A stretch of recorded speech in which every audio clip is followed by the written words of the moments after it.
దేవుని యొక్క సన్నిధిలో నివసించే వారందరూ కూడా ఎలాంటి వారు? ధన్యులు. మరి అలాంటి ధన్యత కలుగజేసిన దేవునికి మనమందరం కూడా స్తోత్రం చెల్లిద్దాం. దేవునికి స్తోత్రం. హల్లెలూయా. శబ్దం హల్లెలూయా. శబ్దం హల్లెలూయా.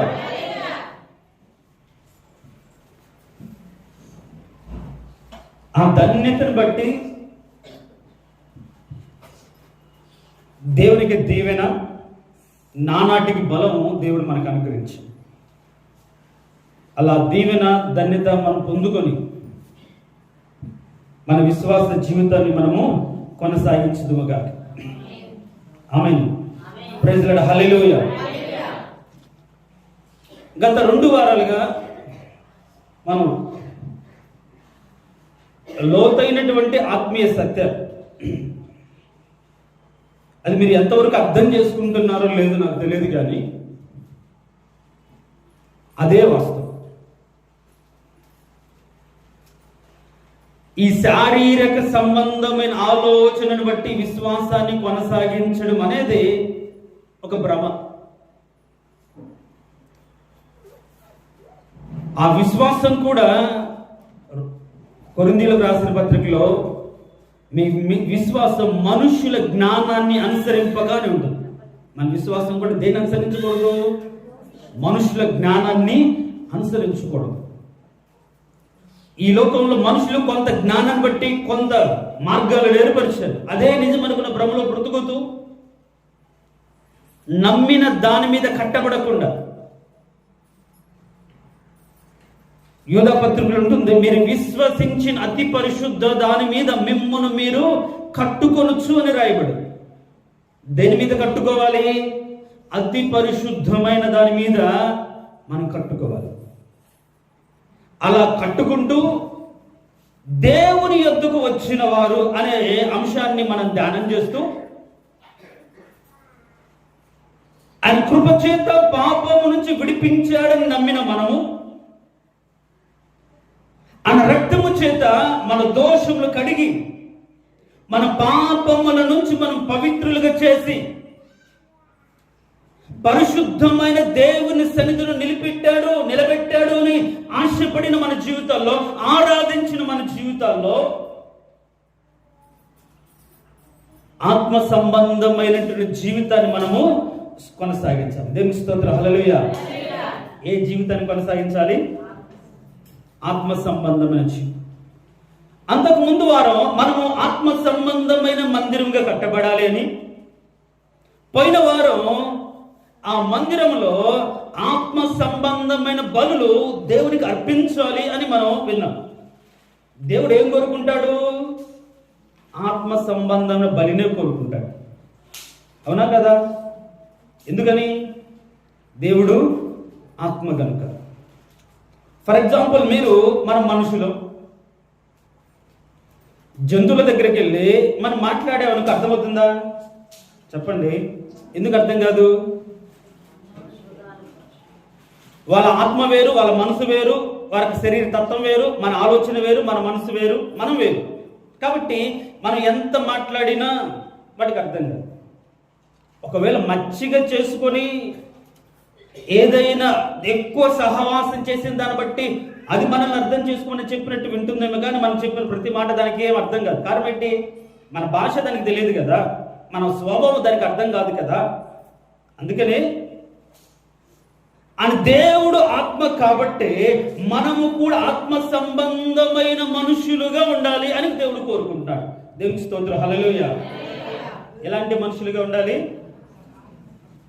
మీరు కానీ వాక్యాన్ని కానీ కొద్దిగా లోతుగా ధ్యానించగలిగితే, ఇంతకుముందు నేను అనుకునేవాడిని, మట్టితో మనం నిర్మించి జీవవాయువును ఊదినప్పుడు జీవాత్మాయును అని ఉంది. అవునా కదా? అయితే ఇంకొక చోట ఈ ఆత్మకే దేవుడు శరీరాన్ని అమర్చాడు అని రాయబడ్డాడు. ఈ ఆత్మకు ఈ శరీరాన్ని దేవుడు అమర్చాడు. అమర్చినటువంటి ఈ శరీరము ఈ ఆత్మను అనుసరించి నడిచి దేవునికి మహిమకరంగా బ్రతకాలి. మన శరీరంలో దేవుడు ఆత్మనిచ్చాడు. అందుకనే యెహోవా ఆత్మ దేవుడు పెట్టిన దీపం. ఈ ఆత్మ దేవుడు పెట్టిన దీపం. అంటే ఆత్మ దీపం. మరి ఈ దేహానికి దీపం ఏంటి? కన్ను.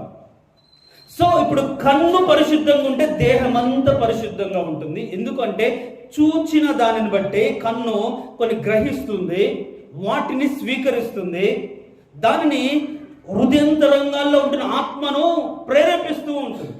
కాబట్టి మన కన్ను దీపంగా ఉండి ఈ శరీరముతో పని చేయడానికి కావలసినటువంటి విఘ్నతనంతటినీ అనుగ్రహిస్తుంది. ఒకవేళ పుట్టకతోనే గుడ్డి వారికి పుట్టామనుకోండి, వాళ్ళకి ఏం ఆలోచనలు ఉంటాయి? జస్ట్ విన్న దాన్ని బట్టి వాళ్ళు ఊహించుకోవడానికి అవకాశం ఉంది. మీరు కానీ ఒక వ్యక్తి, మీకు తెలిసిన వ్యక్తి ఆ పేరు తలుచుకున్నారనుకోండి, మీకు ఎలా గుర్తుంటుంది? ఆ రూపం మీ మనసులో గుర్తురాదా? చెప్పండి, వస్తుందా లేదా? ఎవరైనా ఇప్పుడు మీ ఇంటి దగ్గర చాలా మంది స్త్రీలు ఉన్నారు, పురుషులు రాలేదు, మీ ఆయన్ని తలుచుకున్నారనుకోండి, మీ ఆయన రాలేదు అనుకున్నాడు అనుకో, ఆయన ఎలా ఉన్నాడు అనేది ఆ రూపం ఎక్కడ, ఎవరికి మనం ఈ కళ్ళతో చూస్తున్నామా, మన మనోనేత్రాలతో చూస్తున్నామా, మన హృదయంతరంగాల్లో ఆ రూపం మనకు కనిపిస్తుందా లేదా? చెప్పరేంటండి? లేదా మీ భర్తలు మీకు కనిపించట్లేదా? వేరే వాళ్ళు ఏమైనా కనిపిస్తున్నారు కొంపదీసి? అలాంటిదేం లేదు కదా. దేవునికి స్తోత్రం. హల్లెలూయా చెప్తాం. హల్లెలూయా. అది మనోనేత్రం. ఆ మనోనేత్రం వెలిగించబడితే దేవుని ఆత్మ కూడా వెలిగించబడి వాక్యానుసారంగా నడవడానికి, దేవుని చిత్తాన్ని తెలుసుకోవడానికి ఈ శరీరాన్ని ఆత్మ ప్రేరేపించి, ఈ శరీరాన్ని లో ఉన్న ఇచ్చని ఆత్మ చంపి దేవుని చిత్తాన్ని నెరవేర్చే విధంగా మనల్ని ఆత్మదేవుడు నడిపిస్తాడు.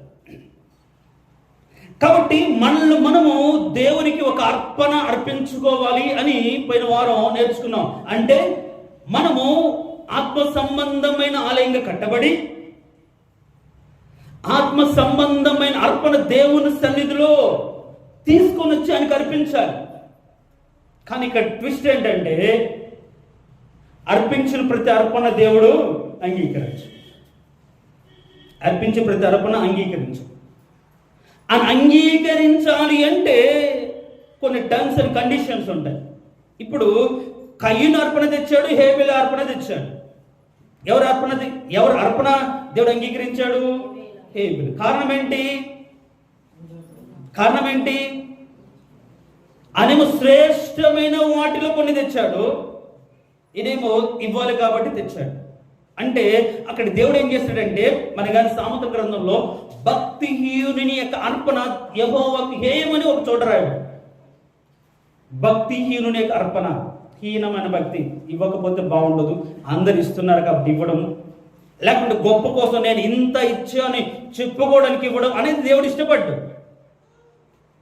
నువ్విచ్చేది దేవునికి ఇష్టకరంగా ముందు నీవు ఉండాలి. నువ్వు ఇష్టకరంగా ఉంటే నీ అర్పణ కూడా దేవుడు అంగీకరిస్తాడు. ఈరోజు మనం ఎన్నో అర్పణలు దేవుడికి అంగీకరిస్తుంటాం.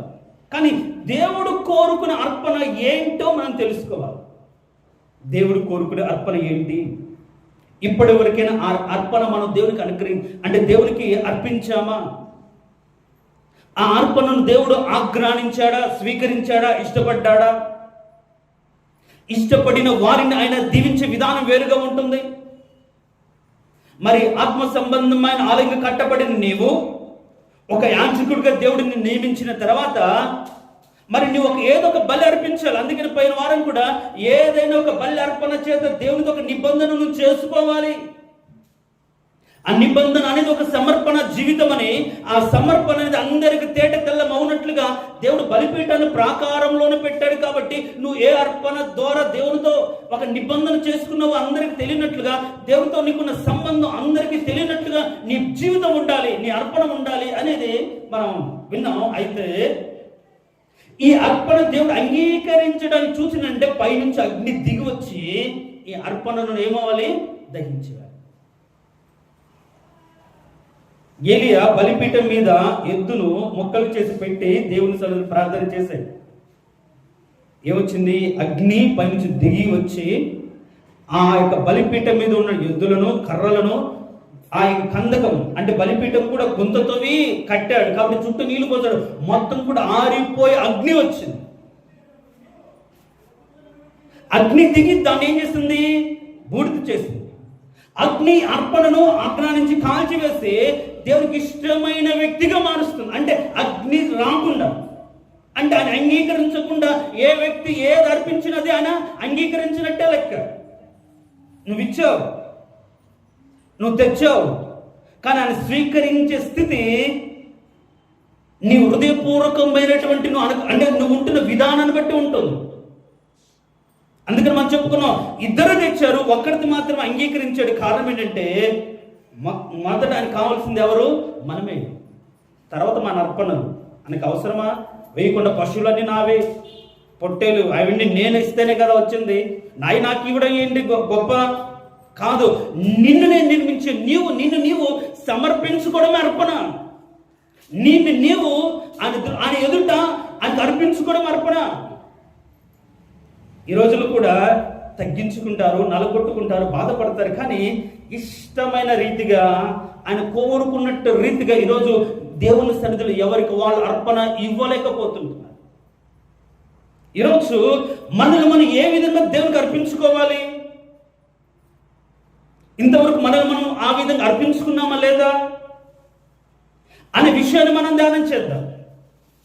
మారు మనసు పొంది బాప్తిసం తీసుకున్న తర్వాత తిరిగి లేచాడు అనే దానికి మనం ఏం చెప్పుకున్నామంటే ఆత్మయే జీవింపచేసేది. కాబట్టి శరీర విషయంలో అతను మృతి పొంది, పాపం విషయంలో మృతి పొంది, తీర్పు నుంచి విడుదల పొంది, మృతి పొందిన వాడు పాపముల నుంచి, శిక్ష నుంచి విడుదల పొందాడని ఇప్పటి వరకు జరిగించిన క్రియలన్నిటిని బట్టి విడుదల పొందిన వారిగా తిరిగి లేచిన మన జీవితంలో ఆత్మ ద్వారా జీవింపజేసి ఇక మీదట శరీర ఇచ్చలను బట్టి కాకుండా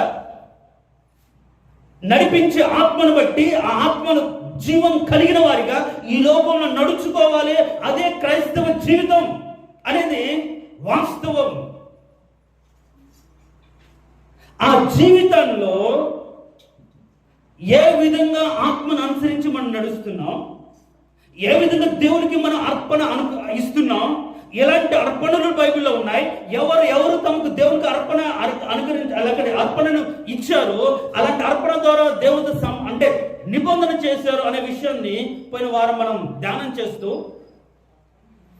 అబ్రహాం యొక్క సమర్పణ ఏంటని తనకి ఇష్టమైన దాన్ని దేవుడికి ఇచ్చాడు అని, ఎలీషా యొక్క సమర్పణ ఏంటంటే తనకు జీవనాధారమైన వాటిని దేవుడికి ఇచ్చి దేవుని సేవలకు వచ్చాడని, అపోస్తుల సమర్పణ తనకు ప్రాణాలను సైతం దేవుని త్యాగం చేసి లెక్క చేయకుండా దేవుని సమర్పించారు అని, ఆ విధంగానే విశ్వాసులమైన మనం సజీవ యాగముగా మనల్ని మనం నలుగుగొట్టు దేవునికి అర్పణగా మనం ఇచ్చుకోవాలి అని, విరిగి నలిగిన మనసుతో ఆయనకి ఇష్టమైన బలి కాబట్టి అలాంటి విరిగి నలిగిన మనసుతో దేవుని సన్నిధికి రావాలి అని మనం రకరకాలైన అర్పణలను మనం చెప్పుకున్నాం. ఇలాంటి ఏ అర్పణతో వచ్చినా దేవుడు అంగీకరించాలంటే మన బ్రతుకులో ఏమై ఉండాలో ఒక మాట చూద్దాం. చూడండి, ఏప్రిల్కి రాసిన పత్రిక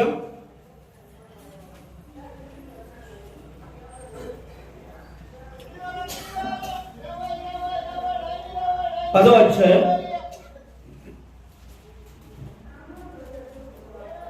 5వ వచనం నుంచి కొన్ని మాటలు.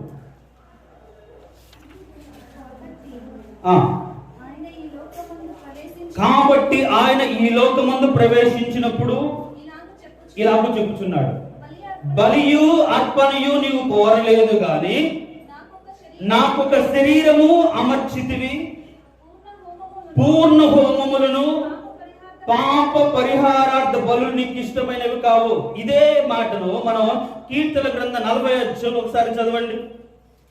కీర్తన గ్రంథం 40వ అధ్యాయం, కీర్తన గ్రంథం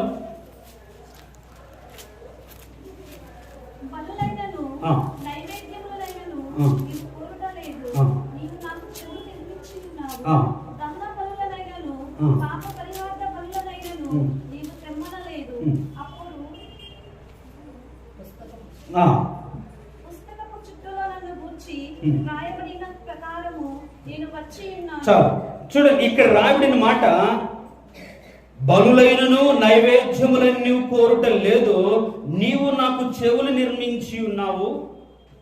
అంటే మిగతా నిర్మించలేదా?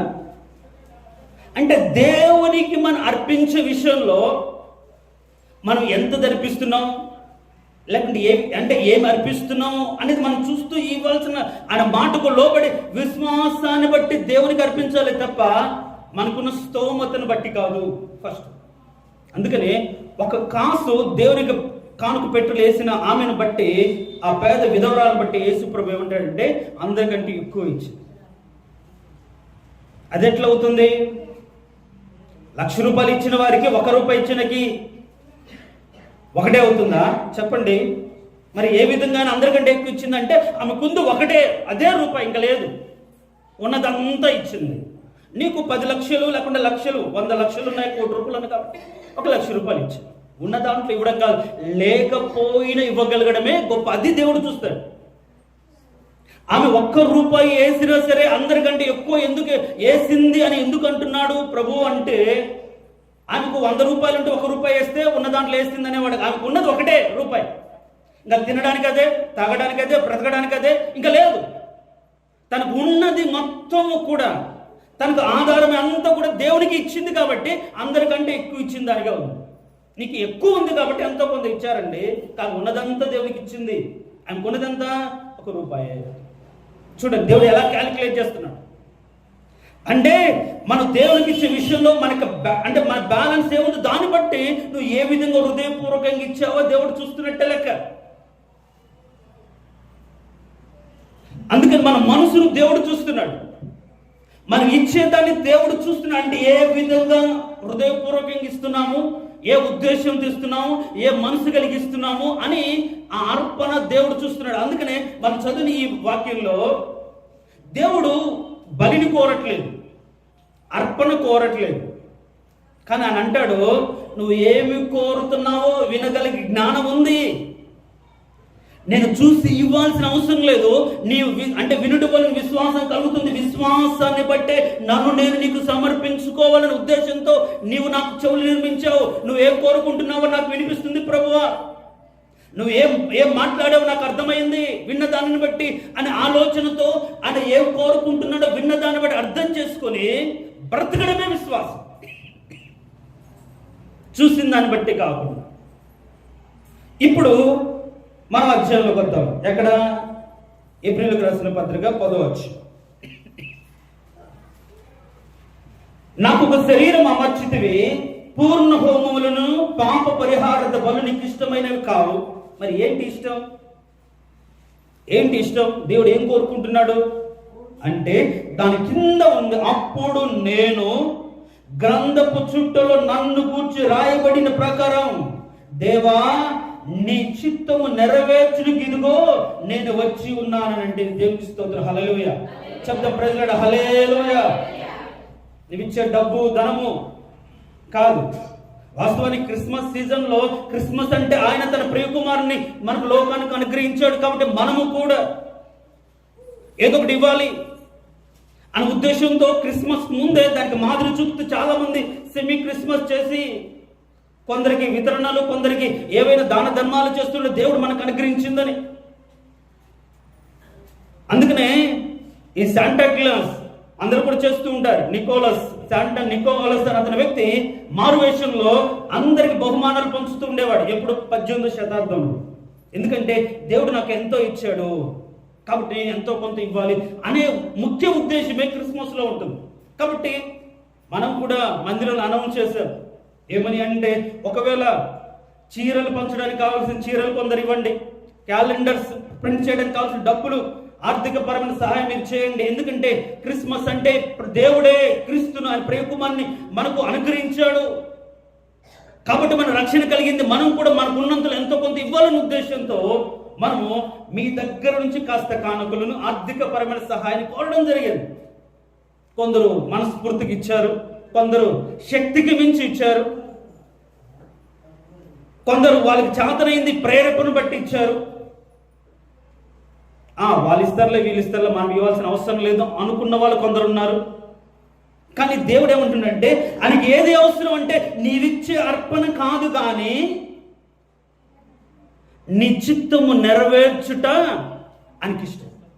ఆయన దేవుడు మనకు ఒక శరీరాన్ని అమర్చింది దేనికి అంటే మన ఇష్టానుసారంగా బ్రతకకుండా ముందే మనం జగత్పునాది వేయబడక ముందు మనం ఏర్పరచుకున్నాడు. ఇంకా నియమింపబడిన దినములలో ఒక్కటైనను నీ గ్రంథంలో లిఖితము కాక మునిపే నీ కన్నులు నన్ను చూశాయి.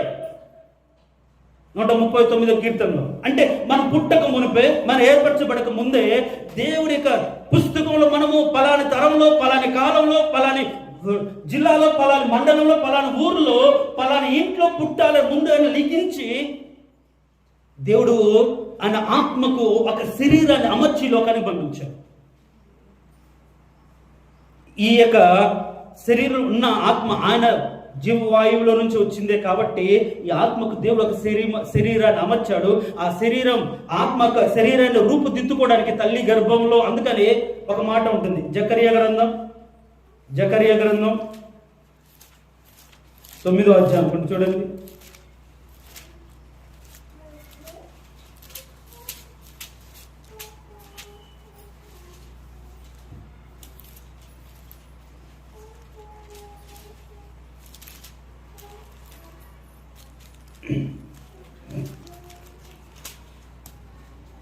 అక్కడ చెప్పండి,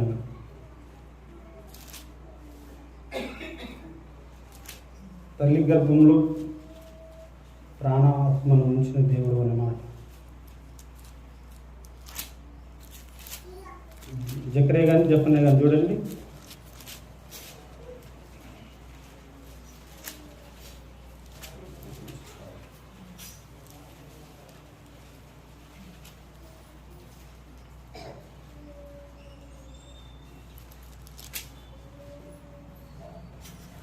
అక్కడ ఏముంటుందంటే తల్లి గర్భంలోనే మన ప్రాణాత్మను దయచేసిన దేవుడు అనే మాట ఒక చోట రాయబడింది. అసలు తల్లి గర్భంలోనే మనకు ప్రాణాత్మను ఇచ్చిన దేవుడు అని అక్కడ రాయబడి ఉంటుంది. సరే, ఆ రెఫరెన్స్ నాకు గుర్తులేదు. సో ఆ ఆత్మకు శరీరాన్ని గర్భంలో రూపుదిద్దుకొని మనం 9 నెలలైన తర్వాత ఈ లోకంలోకి వచ్చారు. అంటే ఈ శరీరంలో ఉన్నది ఎవరు? దేవునికి ఆత్మనే. అయితే వయస్సు వచ్చిన తర్వాత మన మనోనేత్రాలు వెలిగించిన దాన్ని బట్టి ఆత్మ నడిపింపు అనేది మన బ్రతుకులో ఉంటుంది.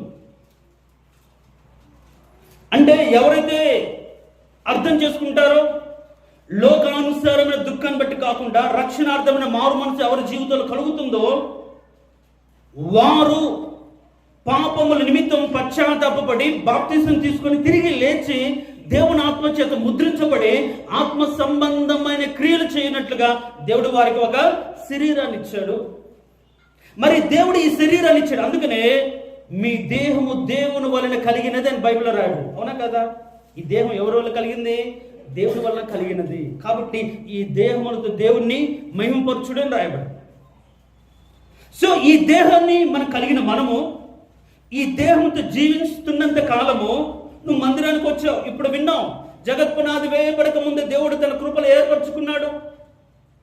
ఆయన రక్తం చేత కడిగి పరిశుద్ధపరిచి నీతిమంతులు తెచ్చి ఆయన సంఘంలో మన నివాసంగా ఉండడానికి కృప చూపించాడు అని చెప్పాడు. ఆయన సన్నిధిలోకి వచ్చిన నీవు ఆయనకి ఇష్టమైన అర్పణ అర్పించాలి అంటే అది ఏంటి అంటే బేసిక్గా దేవుని యొక్క చిత్తాన్ని మనము నెరవేర్చడమే బలి. ఆయనకి ఇష్టమైన బలిని అర్పించడం,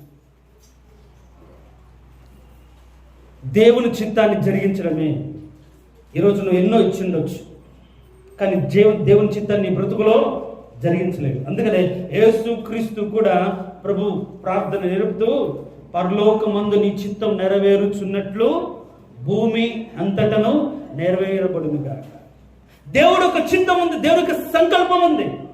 ఆ చిత్తాన్ని బట్టి నీకు ఒక గ్రూప్ ఏర్పరిచి నువ్వు తల్లి గర్భంలో ఉన్నప్పుడే జీవవాయు నువ్వుది జీవించే ఆత్మగా జీవించే వ్యక్తిగా నిన్ను చేసి లోకంలోకి వచ్చిన తర్వాత ఆయన కృప చేత నిన్ను పాపం నుంచి విడిపించి ఆయన రూపంలోకి మార్చబడినట్లుగా ఆయన ఆత్మతో నింపి ఆత్మలో పాలు దయచేసిన తర్వాత ప్రాణాత్మ దేహములతో మనం దేవుణ్ణి మహిమపరిచే విధంగా దేవుడు కోరుకునే బ్రతుకుని ఈ లోకంలో కలిగి ఉండాలి. అది దేవునికి ఉద్దేశం. యేసుక్రీస్తుకు కూడా దేవుడు ఏం చేశాడు? ఒక శరీరాన్ని అమర్చాడు. అందుకని మరియ గర్భమందు ఆయన ఎలా పుట్టాడు? పరిశుద్ధాత్మ వలన ఆమె గర్భం ధరించి, పరిశుద్ధాత్మ వలన గర్భం ధరించి. మనము కూడా మారు మనసు పొంది తిరిగి లేచిన వారి జీవితాల్లో తిరిగి బ్రతకడం ఎట్లా? ఆత్మ ద్వారా బాప్తిసం. నీళ్ళలో వేరు, ఆత్మ ద్వారా మారు మనసు పొంది ఆత్మ ద్వారా బాప్తిసం తీసుకొని ఆత్మచేత నింపబడి ఆత్మచేత నడిపించబడడం అనే ఆలోచనలోకి చాలా మంది రావట్లేదు. ఆత్మ క్రియ చేస్తుంది. సృష్టి ఆరంభంలో కూడా భూమి నిరాకారంగా శూన్యంగా ఉన్నప్పుడు దేవుని ఆత్మ జలముల మీద అల్లాడుచుండెను. దేవుడు వెలుగు కమ్మని పలకకు ముందు ఆ యొక్క ఆత్మ ఏం చేస్తే అల్లాడి ఒక రూపును ఏర్పరచేటట్టుగా పొదుగుచుండెనని ఉంది పెద్ద బైబిల్లో. కానీ మనం చూస్తే పొదిగిన తర్వాత కోడి ఏ విధంగా గుడ్ల మీదుగా 21 రోజులు పొదిగిన తర్వాత పిల్లలు ఏ విధంగా బయటకు వస్తే ఆ విధంగా సృష్టి ఆరంభంలోని ఆత్మ ఏం చేసిన? ఆత్మ దేవుడు పొదిగి ఒక రూపాన్ని కలిగి ఒక సృష్టిని క్రియేట్ చేస్తుంది. అంటే ఆత్మ ఏం చేస్తుంది? నూతన సృష్టిని క్రియేట్ చేస్తుంది, నూతన జన్మను అనుగ్రహిస్తుంది, నూతన నడిపింపునిస్తుంది. దేవునికి చిత్తాన్ని అర్థం చేసుకునే కృప ఆత్మ ద్వారానే కలుగుతుంది. అందుకనే బైబిల్లో చాలా చోట్ల ఆత్మ ద్వారా పరిశుద్ధపరచబడిన వారై అని రాయబడి ఉంది. ఆత్మ చేత మనం నింపబడి పరిశుద్ధపరచబడిన వారిగా బ్రతుకుతున్నాం. ఆ ఆత్మచేత నింపబడిన మనము ఆత్మకు ఈ శరీరాన్ని దేవుడిచ్చాడు. అయితే ఆత్మ సంబంధమైన కార్యాలు జరగకుండా ఈ శరీరం ఆత్మిక తలంపులు చంపివేసి శరీర ఇచ్చను బట్టి శరీర కార్యాలను బట్టి ఈరోజు మనిషి బ్రతుకుతున్నాడండి. అది దేవుడు కోరుకోవట్లేదు. ఆయన ఆరాధించేవారు ఆత్మ, దేవుడు ఆత్మ కాబట్టి నువ్వు ఆత్మ ద్వారా ఆరాధిస్తే ఆయనకు అర్థమవుతుంది, ఆనందపడతాడు. అందుకే ఇందాక కూడా చెప్పాను, నువ్వు జంతువుల దగ్గరికి వెళ్ళి నువ్వు పాట పాడేవారు నీతో పాటు పాట పాడుతుందా? ఏం అర్థం కాదు. అంటే నువ్వు శరీరిచ్చలతో ఉండు, పాప కార్యంలో నీళ్ళు బ్రతుకులు ఉంచుకొని మహోన్నతమైన దేవుడు అంటే నీ మాట ఒక్క మాట కూడా ఆయనకి వినిపించదు. కారణం ఏంటి? ఆయన వేరు, నువ్వు వేరు. ఆయన ఆత్మ, నువ్వు శరీరం. నీ మాటలు ఏమి వినిపించవు. ఆయన పోలికలు మార్చబడ్డానికి దేవుడు పరిశుద్ధాత్మను అనుగ్రహించిన నిన్ను నీవు ఆత్మకు లోపరుచుకొని ఆయన పోలిక నీలో నిరూపించే విధంగా నిన్ను నీవు ఆత్మకు అప్పచెప్పుకోలేకపోతున్నావు కదా, ఆత్మచేత నింపబడలేకపోతున్నావు కదా, ఆత్మచేత నడిపించబడలేకపోతున్నావు కదా. కాబట్టి ఈ ఆత్మకు దేవుడు ఏం చేశాడంటే ఒక శరీరాన్ని అమర్చాడు. ఈ శరీరంలో బ్రతుకుతున్నంత కాలం, మరణించేంత వరకు కూడా ఆత్మ మనలో ఉంటుంది. ఈ ఆత్మ మనం ఏం చేస్తుందంటే శరీర ఇచ్చలు చంపి దేవుని రూపంలోకి, ఆయన ఆత్మ కాబట్టి ఆ పోలికలోకి, అంటే ఆ పోలిక చొప్పున అంటే ఏంటి? ఆయన ప్రేమ కలిగిన వాడు, దయాలుత్వం కలిగిన వాడు అని ఆ పోలిక మన బ్రతుకులో కలిగి మనం జీవించినట్లు మారుస్తూ ఉంటుంది. పోలిక అంటే రూపమే కాదు, గుణ లక్షణాలని అర్థం. ఆ పోలిక దేవుడు తన పోలిక చొప్పున మనం నిర్మించాడంటే ఈ ఫిజికల్గా రూపం కాదు. ఆయన పోలిక ఏంటంటే పరిశుద్ధుడు, యథార్థత కలిగిన వాడు అనే లక్షణాలు ఆ పోలిక చొప్పున మనం నిరూపించాడు.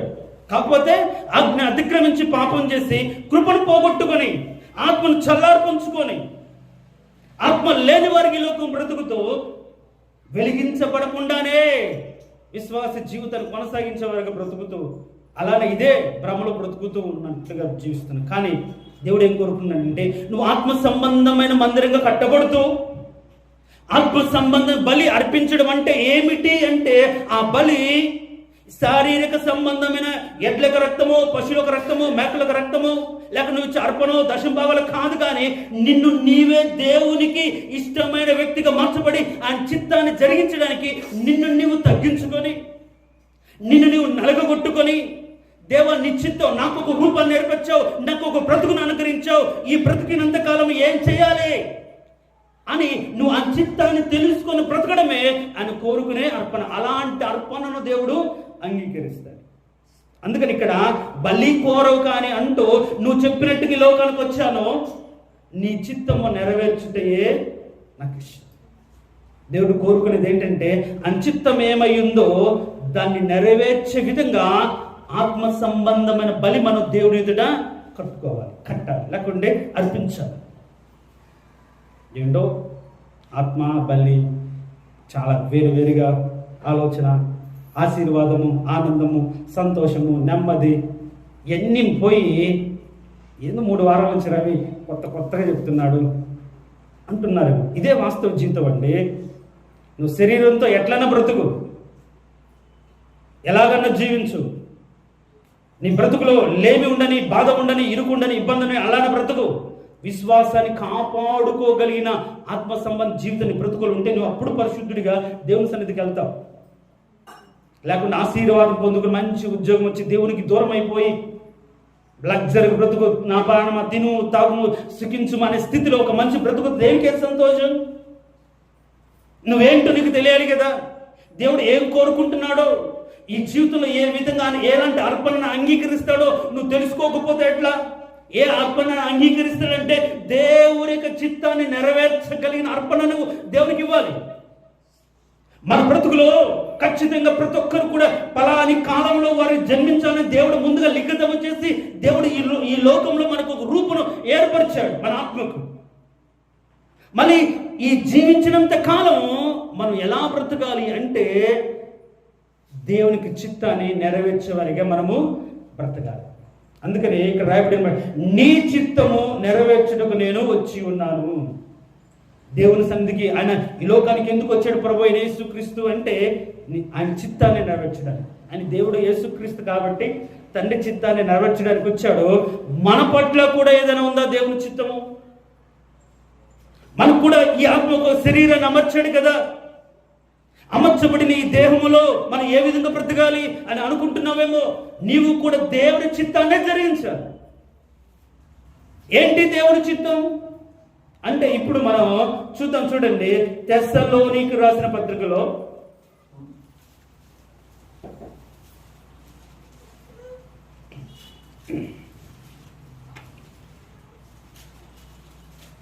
1 దానికంటే ముందు ఒక మాట చూద్దాం. ఎబ్రీయులకు రాసిన పత్రిక 10వ అధ్యాయం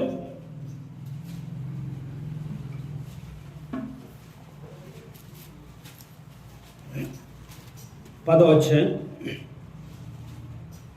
9వ వచనం చూడండి. ఆయన నీ చిత్తం నెరవేర్చుటకు ఇదిగో నేను వచ్చి ఉన్నానని చెప్పుచున్నాడు. దాని 10వ వచనం, యేసుక్రీస్తు యొక్క శరీరం ఒక్కసారి అర్పించుట చేత ఆ చిత్తము బట్టి మనము పరిశుద్ధపరచబడి ఉన్నాము. ఈ మాట మనం అర్థం చేసుకోగలిగితే యేసుక్రీస్తు తను అర్పణగా అర్పించుకున్న దాన్ని బట్టి మనము పరిశుద్ధులుగా మార్చబడ్డాం. మన పాత నిబంధన కాలం అంతే రక్తం ప్రోక్షించబడిన దాన్ని బట్టి మన మీద ఉన్నదాన్ని బట్టి మనం ఆ తప్పులు క్షమించబడినట్టుగానే నిర్దోషమైన జీవం గల దేవుని యొక్క యేసుక్రీస్తు రక్తం తను తాను అర్పణగా అర్పించుకున్న దానిని బట్టి మనమందరం ఇప్పుడు ఏమయ్యాము? పరిశుద్ధులమై. అంటే యేసుక్రీస్తు యొక్క అర్పణ అంటే ఏంటి? ఆ చిత్తం నెరవేర్చడానికి ఈ లోకానికి వచ్చి ఆ చిత్తం ఎలా నెరవేర్చాడు? ఆ చిత్తం నెరవేర్చుకునే విషయంలో ఆయన ఏ విధంగా బ్రతికాడు అంటే ఫిలిప్పీయులకు రాసిన పత్రికలో చూడండి. ఫిలిప్పీయులకు రాసిన పత్రిక 2వ అధ్యాయం 6వ వచనం, ఆయన దేవుని స్వరూపం కలిగిన వాడై ఉండి దేవునితో సమానంగా ఉండుట విడిచిపెట్టకూడని భాగ్యమని ఎంచుకొనలేదు గాని మనుష్యుల పోలికగా పుట్టి దాసుని స్వరూపం ధరించుకుని తన్ను తాను రిక్తునిగా చేసుకున్నాడు. అంత మాత్రం కాదు, మరియు ఆయన ఆకారమందు మనుష్యుడిగా కనబడి మరణం పొందినంతగా అనగా శిలవ మరణం పొందినంతగా విధేయత చూపిన వాడై తన్ను తాను తగ్గించుకొనెను. ఇది దేవునికి చిత్తం. దేవునికి ఉద్దేశం ఏంటి? ఆయన పరలోకంలో దేవునికి సమానంగా ఉండే భాగ్యం ఉంది, కానీ దాన్ని వదులుకొని రావాలి. ఈరోజు ఎంతమంది దేవుని చిత్తానుసారంగా లోకముని ఆశలు వదులుకొని దేవుని సన్నిధిలో బ్రతకడం జీవిస్తున్నారు. దానికి అనుగుణంగా ఒక మాట ఉంది చూడండి. తెస్సలోనికి రాసిన పత్రికలో తెస్సలోనికి రాసిన మొదటి పత్రిక 1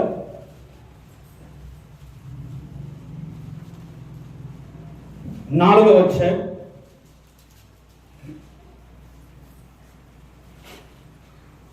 3వ వచనం.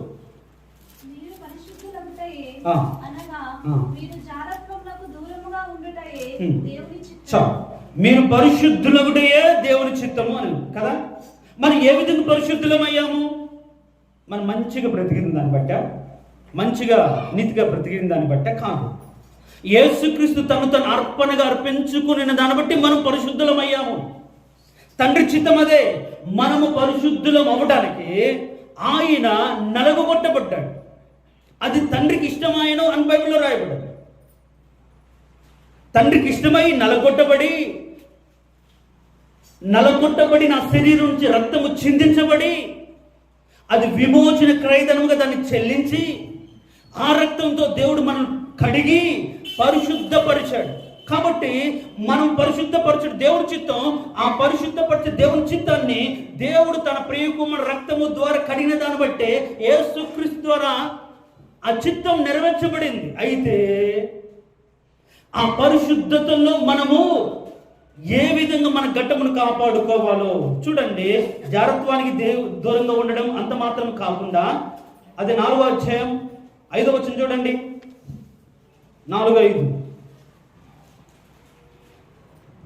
మీలో ప్రతివాడును దేవుని ఎరుగని అన్ని జనుల వలె కామాభిలాష ఎందు కాక పరిశుద్ధత ఎందును ఘనత ఎందును తన శరీరమును అనగా తన ఘటమును ఎట్టు కాపాడుకొని ఉండను అది ఎరిగి ఉండట దేవుని చిత్తము.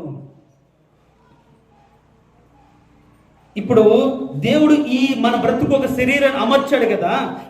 ఈ శరీరానికి అమర్చిన పట్టిన ఈ జీవితానికి మన దేవునికి చిత్తం ఏంటి అంటే పరిశుద్ధంగా ఉండడమే దేవుని చిత్తం.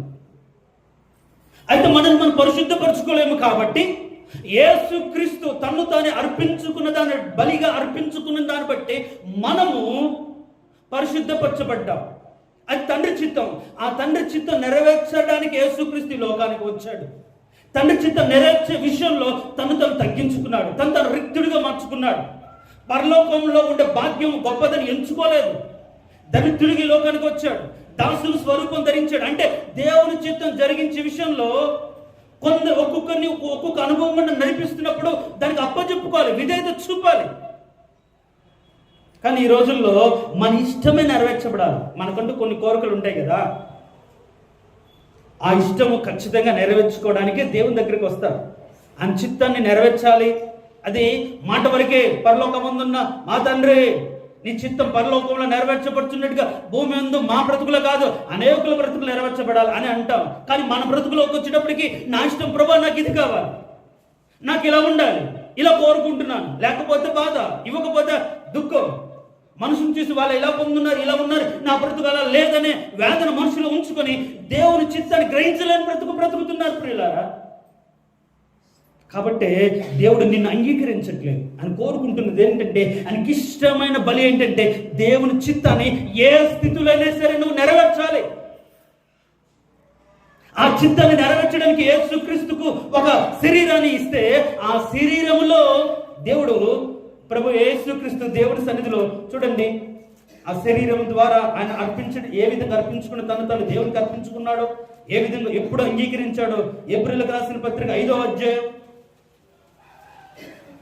7వ వచనం. ఏప్రిల్కి రాసిన పత్రిక 5వ అధ్యాయం.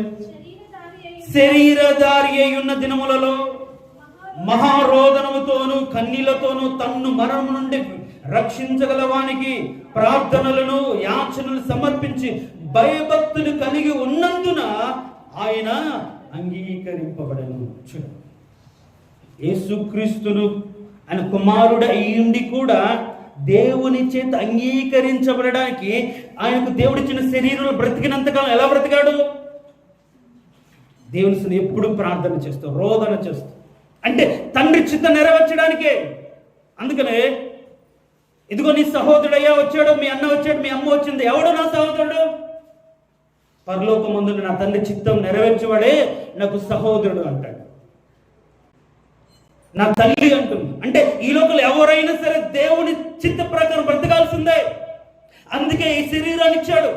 నీ ఇష్టానుసారంగా బ్రతకడానికి కాదు ఈ శరీరం. యవనస్తులు ఉన్నారు ఇక్కడ. యవన కాలంలో ఇష్టానుసారం బ్రతకడానికి కాదు, దాన్ని బట్టి శాపం నీ బ్రతుకులో వస్తుంది. దాన్ని బట్టి దేవునికి ఉగ్రత నీ జీవితానికి వచ్చి నీ బ్రతుకును నాశనం చేస్తుంది. ఈ శరీరాన్ని ఇచ్చింది దేవుని మహిమపరచడానికే, అంతేకాని జాగ్రత్తం చేయడానికి, దొంగతనం చేయడానికి, మోహపు తలంపులతో బ్రతకడానికి, ఇంకేదో చేయడానికి కాదు.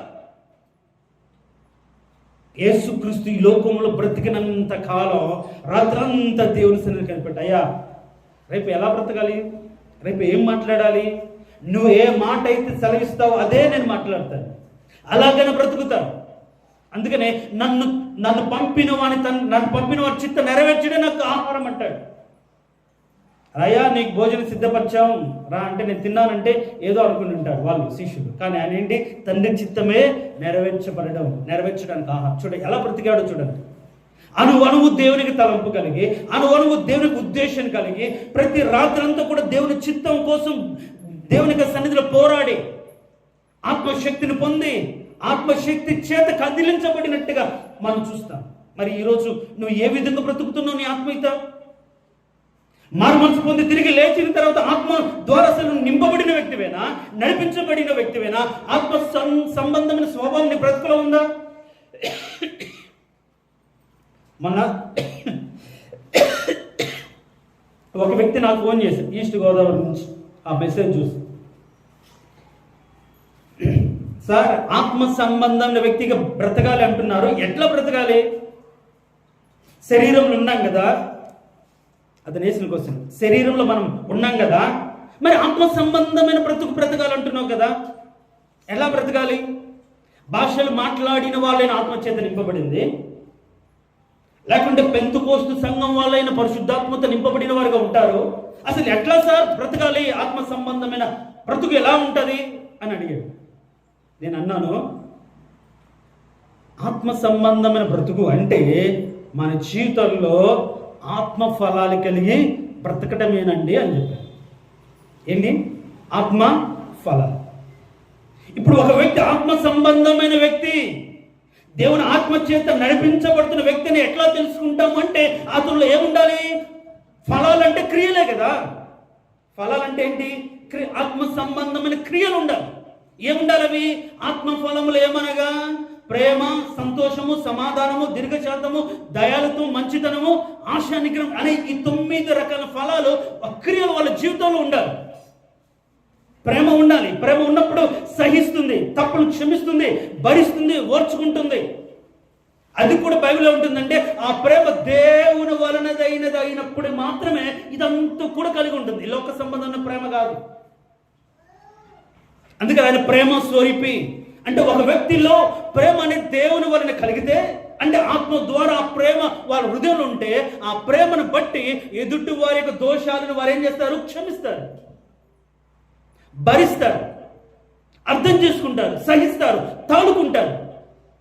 ఆ ప్రేమే ఆత్మ సంబంధం. ప్రేమ లేదనుకోండి, ఒక మాట అంటే భరించరు, దాన్ని బట్టి ద్వేషం హృదయంలో ఉంచుకుంటారు, మత్సరం ఉంటుంది, అవిధేయత ఉంటుంది.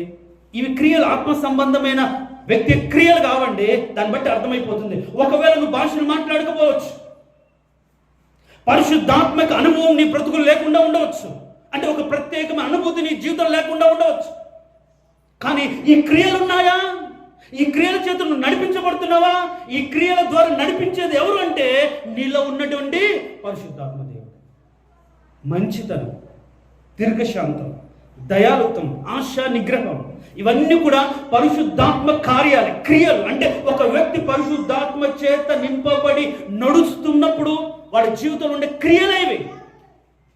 కానీ ప్రత్యేకంగా భాషలు మాట్లాడాల్సిన అవసరం లేదు, ప్రత్యేకంగా నింపబడిన వ్యక్తికి ఉండాల్సిన అవసరం లేదు. నీ బ్రతుకులో ఆ క్రియలు ఉంటున్నాయా?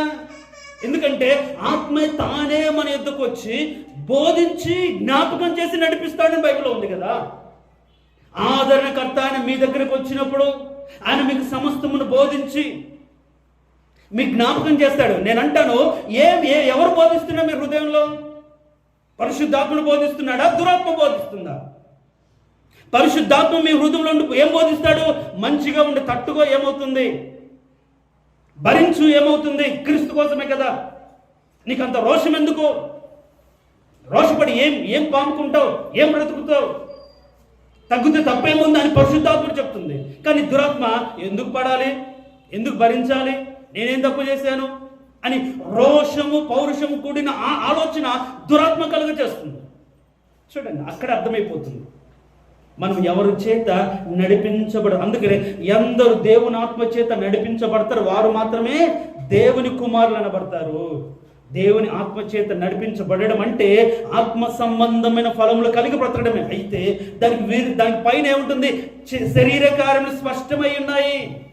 అవేవనగా జారత్వము, దొంగతనము, అపవిత్రము, అక్కడ ఏముంటుంది, కృత్రిమమును, పోకిరి శాస్త్రలు, కామ వికారమైన ఆలోచనలు, తలంపులు, ఇవన్నీ కూడా శరీరిచ్చలు.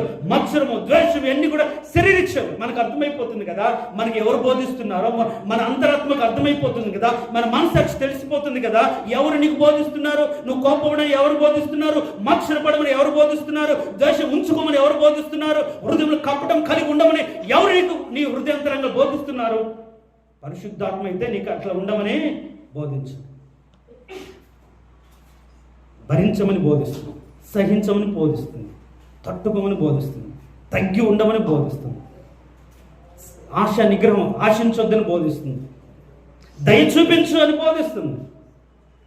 అంతే తప్ప శరీరిచ్చను బట్టి ఈ యొక్క మనం బ్రతకలేదు. చూడండి, అంటే ఆత్మ సంబంధమైనటువంటి బ్రతుకంటే ఆత్మ ఫలాలు మన జీవితాలు ఉండాలి.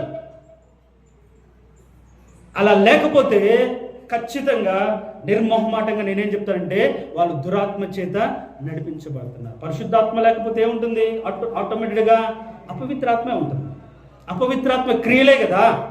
సౌలు మీదకి దురాత్మ వచ్చినప్పుడే కదా దావీదు మీద విషపు చూపు చూశాడు, చంపాలని ప్రయత్నించాడు.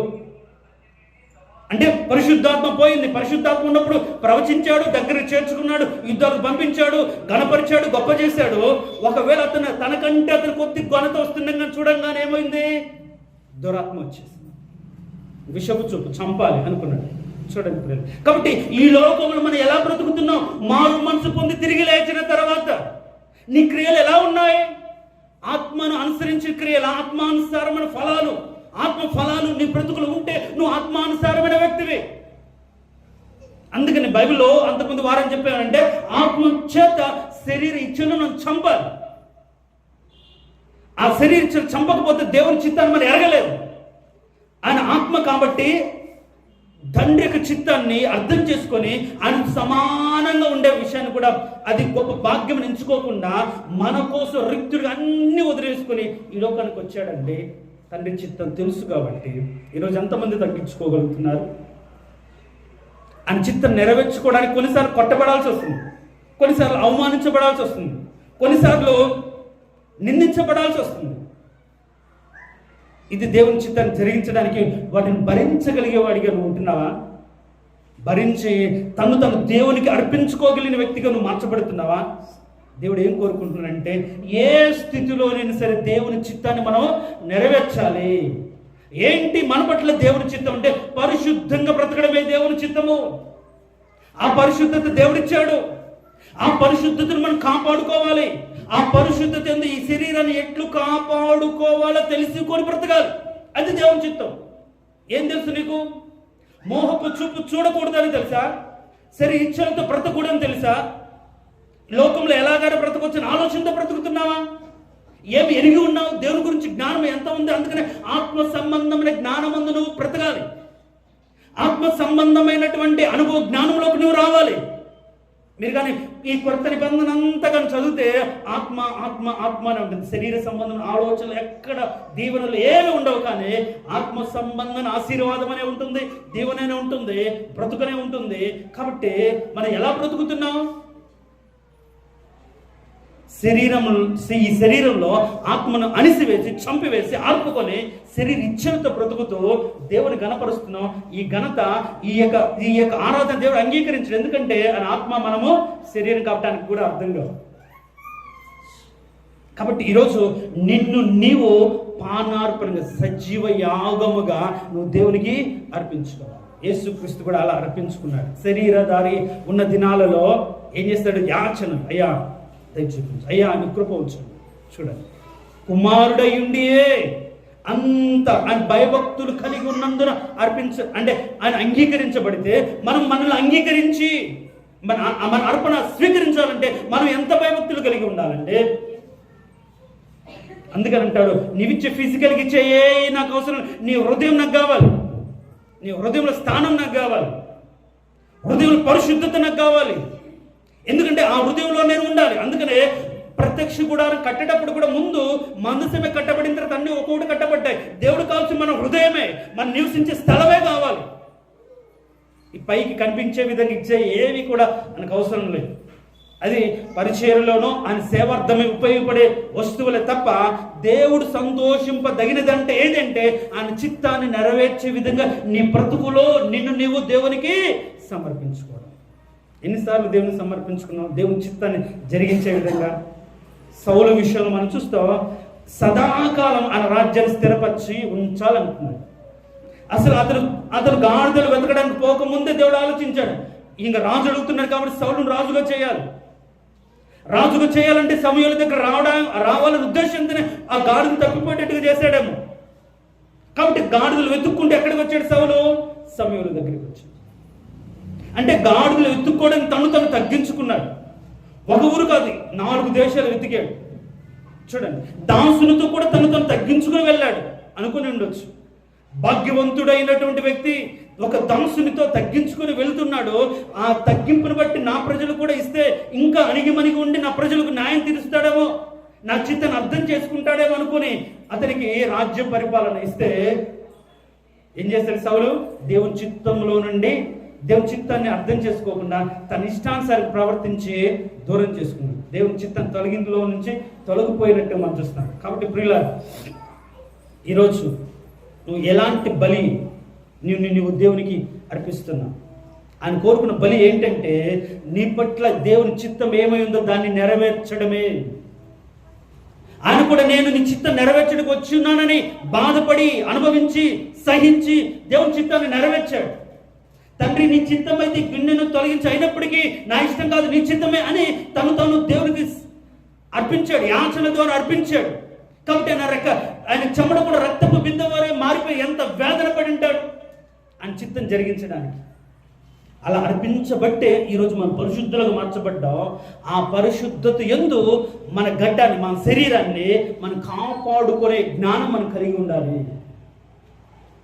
ఆ జ్ఞానం మన జీవితంలో ఉందా? పాపంలో పడిపోకుండా ఏ జ్ఞానం ఉంది నీ జీవితంలో? పరిశుద్ధతను పాడు చేసుకోకుండా ఎలాంటి వాక్యము నీ హృదయంలో దాచుకున్నావు? కన్నులతో పరాయి స్త్రీని చూడకుండా నీ కన్నుతో ఎలాంటి నిబంధనలు చేసుకున్నావు యోబులాగా? నీ హృదయాన్ని దావీదు వలె లోబర్చుకుంటున్నావా దేవునికి ఆజ్ఞలు గైకొనేటట్టుగా? ఈరోజు దేవుడు కోరుకుంటున్నది ఏంటి? ఒకటే, నీకంటూ ఒక శరీరాన్ని నేను అమర్చాను, నా ఆత్మచేత నేను ముద్రించి నూతన స్వభావాన్ని, నూతన జీవితాన్ని అనుకరించాడు. కాబట్టి ఈ శరీరం అందు నీ జీవితం అంతా కూడా నా చిత్తం నెరవేర్చడానికి, నా చిత్తం అంటే అర్థం చేసుకొని నువ్వు బ్రతకాలి. అది ఏంటి అంటే పరిశుద్ధంగా బ్రతకడమే దేవుని చిత్తం. కారణం ఏంటంటే ఆ పరిశుద్ధతతో మనం కూడా ఆయన రూపంలోకి మార్చబడతాం. కాబట్టి ఈరోజు నా ప్రియ దేవుని సంగమా, ఈ సంవత్సరం అంతా ఎన్ని రకాలుగా బ్రతుకుంటాం? శరీరిచ్చలను బట్టి ఎలా జీవించి ఉంటాం? ఆత్మానుసారంగా ఆత్మ సంబంధ క్రియలు, మన వలన ఎదుటి వారికి ప్రేమ, మన వలన ఎదుటి వారికి సంతోషం, మన వలన ఎదుటి వారికి సమాధానం. మనం వెళ్తే చాలు అక్కడున్న సమాధానం కూడా పోతుంది. గడబడి అంటే గోల, కలహం మనం చూస్తే చాలు భయపడతారు. అబ్బో ఆయన జాగ్రత్తగా ఉండాలి. అలాంటి స్థితి ఉంటే అదేం సాక్ష్యం, అదేం బ్రతుకు? అమ్మ వీళ్ళు వస్తున్నారు, నాకు నెమ్మది కలుగుతుంది, నాకు సంతోషం కలుగుతుంది, వాళ్ళు మాట్లాడితే ఏదో ఒకలాంటి ఆనందం కలుగుతుంది, నాకు అసలు వాళ్ళు రావడం ఎంత మంచిది అని మనం చూస్తే హక్కును చేర్చుకునే విధంగా మన ప్రవర్తన ఉండాలి. అదే ఆత్మ సంబంధమైన బ్రతుకు మన బ్రతుకులో. ఆ బ్రతుకు లేకుండా నువ్వు ఎంత అర్పణ అర్పించినా, పెదవులతో అర్పించిన వారు వాళ్ళ హృదయం దూరంగా ఉంది. పెదవులతో నన్ను ఘనపరుతూగానే వారి హృదయం దూరంగా ఉంది. దాన్ని ఏమంటుంది దేవుడు? యేసు ప్రభు వ్యర్థమైన ఆరాధన మానుకుందాం. ఈ సంవత్సరమైన వ్యర్థంగా బ్రతకడం, శరీర ఇచ్చలను బట్టి బ్రతకడం, కోప తాపాలతో బ్రతకడం, పౌరుషాలతో బ్రతకడం, సిలవేసేద్దాం వాటన్నిటిని. దేవుని చిత్తానుసారంగా లోబడి బ్రతుకుతాం. ఎవరైనా ఏంది వీళ్ళు ఇట్లా ఉన్నారు అనుకున్నా పర్లేదు. ఏందబ్బా అసలు చీము రక్తం లేదా మీలో? అవును, లేదు. యేసు రక్తమే ఉంది. ఈ లోక సంబంధం పౌరుషం లేదు, తగ్గింపే ఉంది. ఆయన పరిశుద్ధత ఉంది. అందులోకి కొట్టబడిన ఈడవబడిన మొక్కను ఉమ్మి వేసినా సరే మౌనంగా తలించుకొని పోవడమే ఉంది. అది దేవుడు కోరుకుంటున్నాడు. పరిశుద్ధత ఏ విధంగా సరే కాపాడుకోవాలి. ఎన్ని శ్రమలు వచ్చినా కాపాడుకోవాలి, ఎంత నష్టం వచ్చినా కాపాడుకోవాలి, ఎన్ని అవమానాలు వచ్చినా కాపాడుకోవాలి. లాజర్కి ఎంత కష్టం వచ్చింది, తినడానికి తిండి లేదండి. ఎవడో పెడితే తినాలి, లేకుంటే ఎన్ని రోజులు పెట్టకపోయినా కాలే కడుపుతో బ్రతకాలి. నువ్వు కాలే కడుపుతో బ్రతుకు. దానికోసం దొంగతనం చేసి ఇంకొక మోసం చేసి ఏమో సంపాదించుకు తిన్న దాన్ని బట్టి కడుపు నిండుద్దేమో, కానీ ఆత్మ సంతోషపడదు కదా, ఆత్మ నశించిపోతుంది కదా. ఆ నరకంలో నిత్యము వేదన పడతావు కదా. మహా అయితే ఒక 50-60 ఏళ్ళు బ్రతుకుతావేమో, కానీ నిత్యం యుగ యుగాలు ఆయనతో కూడా బ్రతుకుతా కృప ఉంటుంది కదా. కాబట్టి ఈ లోకంలో ఉన్నటువంటి యుగోలను బట్టి నీ బ్రతుకును విశ్వాసాన్ని తొలగించి వేస్తే నువ్వు ఎలా ఉన్నా సరే నా దేవునికి యోగ్యకరంగా ఇష్టానుసారంగా బ్రతుకుతే చాలు, అని చిత్త నెరవేర్చే విధంగా నా పరిశుద్ధతను కాపాడుకుంటే చాలు అనే నిశ్చయిత కలిగిన వారిగా బ్రతకడమే దేవుని యొక్క ఉద్దేశం. నా ఆలోచన కూడా అదే. ఆత్మలను పరిశుద్ధపరుచుకున్న ఆత్మలను మనం కాపాడుకోవాలి. లోక సంబంధం దీవెనతో కాదు, ఆత్మ వర్ధిల్లిన ప్రకారం ఆటోమేటిక్గా మన బ్రతుకు కూడా అభివృద్ధి పొందుతుంది. ఆత్మలో బలహీనమైపోయి ఆత్మ యొక్క నడిపింపు లేకుండా ఆశీర్వాదాలు ల్యాండ్ వస్తాయి. అందుకని ఆత్మ సంబంధం, ప్రతి ఆశీర్వాదం పరలోకం నుంచి వస్తుంది. ఆశీర్వాదం కూడా ఆత్మ సంబంధం అయినప్పుడు నువ్వు శరీర సంబంధంగా బ్రతుకుతే ఆశీర్వాదం ఎలా వస్తుందండి? నాకు చెప్పండి. ఆత్మ సంబంధం ప్రతి ఆశీర్వాదము పరలోకం నుండి ఆయన అనుగ్రహించిన బైబిల్లో రాయబడింది కదా. ఆశీర్వాదం కూడా ఆత్మ సంబంధం అయితే నువ్వు కూడా ఆత్మ సంబంధం అయితే నీకు ఆశీర్వాదము. సరే, ఇచ్చును బట్టి బ్రతుకుతుంటే ఏం ఆశీర్వాదం ఉంటుంది? ఉండదు. మార్చుకుందాం. ఈ సంవత్సరం అంతంలో ఉన్న మనం ఇప్పటివరకు ఆయనకి ఇష్టంగా బ్రతకలేకపోయామేమో, మన ఇష్టానుసారంగా బ్రతికేమేమో, రోషాలకు పౌరుషాలకు ఈ లోకం మనము ఏంటో చూపించుకోవడానికి బ్రతికేమో. ఎవరికి కావాలి అది? దేవుడు కోరుకుంటున్నాడా? దేవుడు అదే అన్న దేవుడు ఆశపడుతున్నాడు. అని చిత్తం నెరవేర్చే విధంగా దేవుడు నీకు ఒక శరీరాన్ని అమర్చాడు. ఈ శరీరము ద్వారా దేవుని చిత్తాన్ని జరిగించే విధంగా నువ్వు బ్రతకడమే ఆయన కోరుకున్న అర్పణ. అలా ఇవ్వాలి. అలా చిత్తం జరిగించడానికి నిన్ను నీవు సజీవ యాగంగా సమర్పించుకోవాలి. ఆ తలంపులు ఆలోచనలు అన్ని వదిలిపెట్టుకొని నిన్ను నీవు సజీవ యాగంగా ఆయనకు అర్పించుకో. అప్పుడు దేవుడు మనల్ని స్వీకరించి, ఒకవేళ మనం తగ్గించుకున్న దేవుడు హెచ్చించే దేవుడు. యేసుక్రీస్తు తను తగ్గించుకున్నాడు, కానీ పరలోకంలో ఉన్న వాటికంటే, భూలోకంలో ఉన్న వాటికంటే, ఎక్కడ ఉన్న వాటికంటే ఆయనను అత్యధికంగా హెచ్చించిన దేవుడు. చూడండి. కాబట్టి మనం భయపడాల్సిన అవసరం లేదు. ఎలాంటి అర్పణ అర్పిద్దాం? దేవుని చిత్తం నెరవేర్చే విధంగా మనల్ని మనం దేవునికి సజీవ యాగంగా సమర్పించుకుందామా? దేవా, ఈ సంవత్సరం అంతా నా ఇష్టమే, నా కోరికలు నెరవేర్చుకోవడానికి బ్రతికాను. అది కాదు మీరు కోరుకుంటుంది. నీ చిత్తాన్ని నెరవేర్చే విధంగా మాకు ఒక శరీరాన్ని అనుగ్రహించాలి. ఈ దేహముల ద్వారా నీకు మహిమ రావాలి. ఈ దేహము నీ ఆలయం. మీరు ఉండి నీ ఆత్మ ఫలాలను బట్టి బ్రతుకున్న దాన్ని బట్టి నీ నామానికి మహిమ రావాలి. వీళ్ళ యొక్క ప్రవర్తన చాలా మంచిది, క్రీస్తు యొక్క బిడ్డలో అన్నట్టు సాక్ష్యాన్ని పొంది నిన్ను గణపరిచిన దాన్ని బట్టి నీ వలన గణపరచబడే వ్యక్తులుగా మమ్మల్ని మార్చండి ప్రభు అని మన శరీరాలను వదిలిపెట్టేసి ఆత్మ సంబంధమైన వ్యక్తిగా ఆ పోలిక చొప్పున నడిపించండి ప్రభు. ఆత్మక్రియలను జరిగించినట్టుగా, ఆత్మ ఫలాలనే ఫలించినట్టుగా, నీతి ఫలంతో నింపబడినట్టు వ్యక్తిగా నన్ను నింపండి. నీ ఆత్మ చేత నడిపించబడినప్పుడే ఆ ఫలాన్ని ఫలిస్తాను. కాబట్టి అలాంటి ఆత్మశక్తితో నన్ను నింపండి ప్రభు అని ప్రార్థన చేసుకుని తలలు వంచండి. తలలో ఉంచిన మనం ఎలాంటి అర్పణను నిన్ను నువ్వు దేవునికి అర్పిస్తున్నావు? శరీరిచ్చలతో కూడిన అర్పణ దేవుడు కోరుకోవట్లేదు. భక్తిహీనుని యొక్క అర్పణ దేవునికి అసహ్యము. నువ్వు భక్తిహీనుగా ఉండి, దేవునికి దూరంగా ఉండి, వ్యర్థమైన పనికి మాల పనులన్నీ చేసుకుంటూ నీవిచ్చే దేవుడి అర్పణ దేవునికి ఎందుకు అవసరం లేదు. నీ హృదయం కావాలి. నీ హృదయంలో దేవుని చిత్తం నెరవేర్చే తలంపు కావాలి. అయ్యా, నీ చిత్తం నేను నెరవేరుస్తాను ప్రభు ఆలోచన నువ్వు కలిగి ఉండాలి. అలాంటి ఆలోచనతో మన విశ్వాస జీవితాన్ని కట్టుకుందాం. మహోన్నతుడ, సర్వాధికారి, అవును ప్రభా, ఆత్మ సంబంధమైన మనుషులకు ఈ లోకంలో బ్రతకాలి అని నీ చిత్తమై ఉంటే ఇప్పటి వరకు శరీర సంబంధులుగానే బ్రతుకుతూ, శరీర ఇచ్చలలో బ్రతుకుతూ, శరీర సంబంధమైన ఆశీర్వాదాల కోసం, స్వస్థతల కోసం ప్రాకులాడుతూ ఆ భ్రమలో బ్రతికిన కాలం చాలు తండ్రి. కష్టమైన, నష్టమైన, బాధ అయిన, ఇరుకైన, సమస్యనైన, దుఃఖమైన, అవమానమైన, నిందైనా సరే ఆత్మ సంబంధమైన వ్యక్తిగా ఈ లోకంలో బ్రతుకున్నట్లుగా అలాంటి అర్పణ ఈ జీవితంలో నీకు సమర్పించి నీ వలన మెప్పులు పొందినట్లుగా, మీరు అంగీకరించే విశ్వాస జీవితాన్ని ఈ లోకంలో నేను కనపరుచున్నట్లుగా నీ కృపను దయచేయమని ప్రతి ఒక్కరు ప్రార్థించినట్టుగా నీ కృపను అనుగ్రహించమని కోరుకున్నాం తండ్రి. పొట్టేళ్ళు నేను కోరుకోవట్లేదు, దహన బలు నేను కోరుకోవట్లేదు, కొరవైన దూడలు నాకు అసహ్యం అని మీరు అంటున్నారు. అవి కాదు కదా ప్రభు, మీరు మా హృదయం నీకు కావాలి.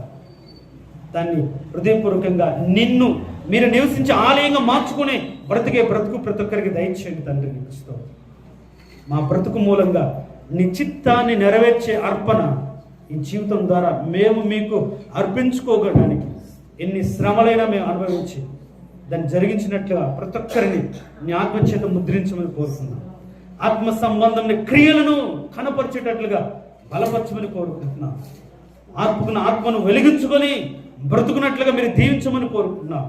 అయ్యా, ఈ నూతన సంవత్సరం ప్రవేశించబోతుండగా ప్రభువా, వాళ్ళ మనోనేత్రాలు వెలిగించుకొని తండ్రి, దివిటీలు వెలిగించుకొని సిద్ధపడి నీకోసం ఎదురు చూస్తున్న వారిగా లేపమని కోరుకుంటాం తండ్రి. నీకు స్తోత్రం. ఆరిపోయిన ప్రతి ఆత్మను మీరు వెలిగించండి తండ్రి. నీకు స్తోత్రం. లేకపోతే ఈ బ్రతుకు, ఈ భక్తి, ఈ విశ్వాసం అన్ని వ్యర్థమే. మేము ఈ భక్తిలో బ్రతుకుతున్న భ్రమలో వద్దు ప్రభా. మీరు కోరుకున్నటువంటి జీవితంలో బ్రతికే విధానం మాకు కావాలి. కాబట్టి నీ సన్నిధి మాకు తోడుగా ఉంచి ఆత్మచేత ప్రతి ఒక్కరిని ప్రేరేపించి బలపరిచి నీ పోలికలో మార్చబడినట్లుగా మీరు అంగీకరించే అర్పణ నీ చిత్తం నెరవేర్చబడమే. అలా నెరవేర్చడానికి యేసేపు వల్ల ఎన్ని అవమానాలైనా సరే పరిశుద్ధతను కాపాడుకున్నట్టుగా మా మాట, మన చూపు, మా తలంపుల్లో పరిశుద్ధతను మేము కోల్పోకుండా ఆ పరిశుద్ధతను కాపాడుకోగలిగిన ఆత్మ శక్తి మాకు అనుగ్రహించి బలపరిచి ఆత్మానుసారులో అనిపించుకొని ఈ లోకంలో నీకు ఇష్టమైనటువంటి వ్యక్తులుగా మేము బ్రతుకున్నట్లుగా మమ్మల్ని బలపరచుకొని యేసయ్య శ్రేష్టమైన దివ్యగల నామమున అడిగి పెట్టుకుంటున్నాము తండ్రి. ఆమేన్. ఆ విధంగా తలలు వంచుదాం.